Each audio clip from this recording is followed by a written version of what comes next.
ये तो बस शुरुआत हुई है। अभी जो जनता के साथ जो आपने खिलवाड़ किया है ना, जनादेश के साथ जो आपने खिलवाड़ किया है, ये जो सीटों का जो आपने बंदरबांटी की है अपने आसपास में, और राजद और जेडीयू जो आपने 2020 खेला है कि उनका सीट है हम लड़ेंगे, हमारा सीट है आप लड़ेंगे, ये सब करने से कुछ लाभ नहीं होना है। जनता अब सब कुछ समझ चुकी है। नीतीश कुमार जी का जो चेहरा था, विकास पुरुष का चेहरा था, एक अच्छे शासक प्रशासक के रूप में उनको लोग जानते थे, लेकिन nowadays he became a failure.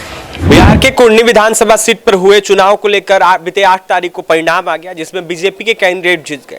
लगातार महागठबंधन में खलबली बची हुई है। हमारे साथ बात करने के लिए आरसीपी सिंह के हनुमान कहे जाने वाले राजीव रंजन है। बात करेंगे कैसे देखते हैं कुर्नी विधानसभा सीट के उपचुनाव का परिणाम आने के बाद। देखिए, ये तो हमारे नेता ने बहुत पहले कह दिया था, हमारे आदरणीय आरसीपी सिंह साहब ने ये तो बहुत पहले कह दिया था।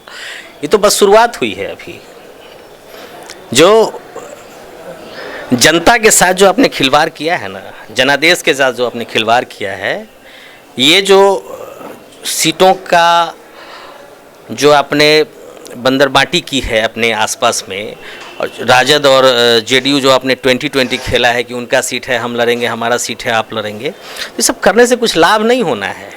जनता अब सब कुछ समझ चुकी है। नीतीश कुमार जी का जो चेहरा था, विकास पुरुष का चेहरा था, एक अच्छे शासक प्रशासक के रूप में उनको लोग जानते थे, लेकिन nowadays he became a failure. ये कंप्लीट फेल्योर की निशानी है। आज नीतीश कुमार जी ने जो जनादेश का लगातार अपमान करने का काम किया, तो ये बस एक शुरुआत है। अब आप समझिए, तेजस्वी यादव जी ने भी नीतीश कुमार पर भरोसा जता करके अपना बड़ा नुकसान किया है। पिछली बार कितने वोट थे? आरजेडी के जो विजेता कैंडिडेट थे श्री अनिल सहनी जी, उनसे भी 6-7 हज़ार कम वोट आया इनको। तो आरजेडी वाले भी अभी समझ लें कि नीतीश कुमार जी के साथ जाने से आपका अपना वोट भी खिसक रहा है, इनका वोट तो नहीं मिलेगा आपको। आपने देख लिया ना, मोकामा मिला ना, गोपालगंज मिला और ना यहाँ मिला। तो तेजस्वी यादव जी को भी अब समझ लें और समझने की ज़रूरत है कि उनके साथ जुड़ने के बाद अपना वोट बैंक तो उनका खिसक ही रहा है, और जिनके साथ आए हैं उनका भी वोट नहीं मिल रहा है। तो ये नीतीश कुमार जी को जवाब दिया है बिहार की सम्मानित जनता ने कि आप बार बार जनादेश का अपमान करेंगे तो बार बार हम ठगे जाने वालों में से नहीं हैं। हम लोग भी रिवोल्ट करेंगे और हम लोग सच के साथ, अच्छी टीम के साथ आगे बढ़ेंगे। जदयू कार्यालय में राष्ट्रीय परिषद की बैठक बुलाई गई है कुर्नी उपचुनाव में हार के बाद, इसको कैसे देखते हैं? अरे सीधा देखिए, मुझे तो ये सब जोक लगता है। अरे पब्लिक ने वोट नहीं दिया, आप चुनाव हार गए, इस पर क्या मंथन करिएगा साहब। वोट नहीं मिला, बार बार आप वोट किसी से लेते हैं? चले किसी के पास जाते हैं। तो लोगों को भी लगा है कि हो सकता है कल आप बीजेपी के साथ चले जाइए, इसलिए उसी को जिता देते हैं। कहा यह भी जा रहा है कि पासी समाज के लोग जो हैं बिहार के मुख्यमंत्री से नाराज चल रहे थे, तो वहीं जो युवा है, जो बेरोजगार है, वो भी नाराज चल रहे थे। उन्होंने अभिषेक जी, आपका बड़ा सम्मानित चैनल है, मैं बराबर आपके चैनल को फॉलो करता हूँ, देखता हूँ, अच्छे अच्छे लोग आते हैं।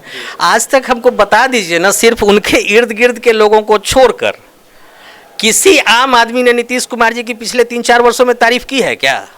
आप पार्टियों की बात, पासी समाज और दूसरे समाज की क्या बात करते हैं? आप आम आदमी से, मैं चैलेंज करता हूं, आप सड़क पर खड़े होकर के आप 50 आदमी का लें, 50 न्यूट्रल आदमी का आप इंटरव्यू लें ना, आप देख लीजिए। मुझे लगता है 49 नहीं, 50 के 50 विरोध में बोलेंगे। जनता अब समझ चुकी है, आपका चेहरा जो विकास पुरुष का चेहरा था, वो अब चेहरा आपका कंटिन्यू नहीं कर रहा है। बेरोजगारी वैसे ही है, महंगाई वैसे ही है। अच्छा, आप हर चीज़ को केंद्र सरकार पे आप डाल देते हैं। अरे भाई, आपकी अपनी भी तो कुछ जिम्मेवारी है। आप भी 20 साल से मुख्यमंत्री हैं, आपकी भी 20 साल से लगातार सरकार है बिहार में। क्या किया है आपने? एक अच्छा हॉस्पिटल नहीं है बिहार में। IGIMS का हॉस्पिटल का जो सुपरिटेंडेंट है वो बीमार पड़ते हैं तो मेदांता में जाके भर्ती होते हैं। आपके बिहार सरकार के मंत्री रहे हुए एक व्यक्ति बीमार पड़ते हैं तो हैदराबाद जाते हैं। अरे साहब, है क्या? आपने किया क्या है 20 वर्षों में?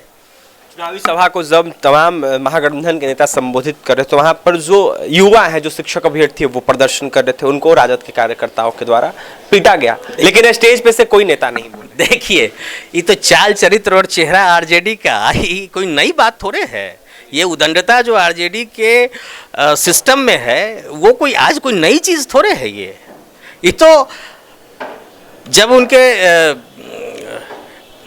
इनके ऊपर के पुस्त की सरकार थी, तब भी शिक्षक पीटे गए थे, तब भी हत्याएं, अपहरण, बलात्कार, लूट हुए थे, जनसंहार हुए थे, और जंगल राज की जो पुनरावृत्ति, और जंगल राज का नाम हम जैसे विक्षुब्ध कार्यकर्ता नहीं दे रहे हैं। कोर्ट ने, माननीय उच्च न्यायालय ने जंगल राज का नाम दिया था लालू राबड़ी के शासन को। और जंगल राज की जो पुनरावृत्ति आदरणीय नीतीश कुमार जी ने की है, उसका दंश, उसका नुकसान और उसके परिणाम सबसे ज़्यादा कौन भोगेगा? बिहार की जनता। बिहार और सिर्फ बिहार की जनता उसके परिणाम भोगेगी और भोगने को तैयार हो गई है। लेकिन एक अंतिम सवाल रहेगा, तेजस्वी यादव ने इमोशनल कार्ड खेला था पिता को लेकर। उनके पिता जो है भर्ती हैं अस्पताल में, किडनी ट्रांसप्लांट हुआ है, तो उनका इमोशनल कार्ड भी फेल हो गया। कहाँ तक सही है पिता के स्वास्थ्य को तमाम जनता के बीच रखना, उसके बाद बताना कि आपके नेता अस्पताल में भर्ती हैं और उसके बाद वोट? देखिए, आदरणीय लालू जी की सेहत बहुत ख़राब है। हम लोग भी उनके लिए दुआएं करते हैं। हम लोगों की भी इच्छा है कि वो और जिएं, और इन बातों पर टिप्पणी वाजिब भी नहीं है। लेकिन तेजस्वी यादव जी ने अगर ऐसी बातें कही हैं और बावजूद इसके परिणाम सकारात्मक नहीं है, तो आपको समझने की ज़रूरत है कि बिहार की जनता ने आपको दिल में नहीं रखा है, अपने विचारों में नहीं रखा है, और अपनी सोच में भी नहीं रखा है। तो आपको सुधरने और संभलने की ज़रूरत है। और मैं तो आग्रह करूंगा तेजस्वी यादव जी को कि जो नई टीम में वो शामिल हुए हैं, अगर 2-4-5 साल में अपने पूरे राजद के कुनबे को बर्बाद होता नहीं देखना चाहते हैं, तो कुछ विचार करें और इस गठबंधन से अलग हो जाएं। तो आपने सुना, हमारे साथ राजीव रंजन जी थे, आरसीपी सिंह के हनुमान कहे जाते हैं। तो वहीं जिस तरीके से कुटनी चुनाव में परिणाम आया, उसको लेकर क्या कुछ कहना था आपने सुना है। देखिए, चूक जो है नीतीश कुमार की भी है, तो वहीं महागठबंधन की है। कहीं ना कहीं देखा जाए तो बिहार की जनता जो है दिल से महागठबंधन की सरकार को निकालना चाहती है, इसीलिए कुटनी में हार हुई है। तो वहीं तमाम चर्चाएं हमने की, वहीं क्या कुछ कह रहे थे राजीव रंजन आपने सुना है। तो फिलहाल इस खबर में इतना ही, और भी तमाम खबरों के लिए NBC 24 के साथ बने रहें। पटना से सहयोगी अजय के साथ अभिषेक की रिपोर्ट।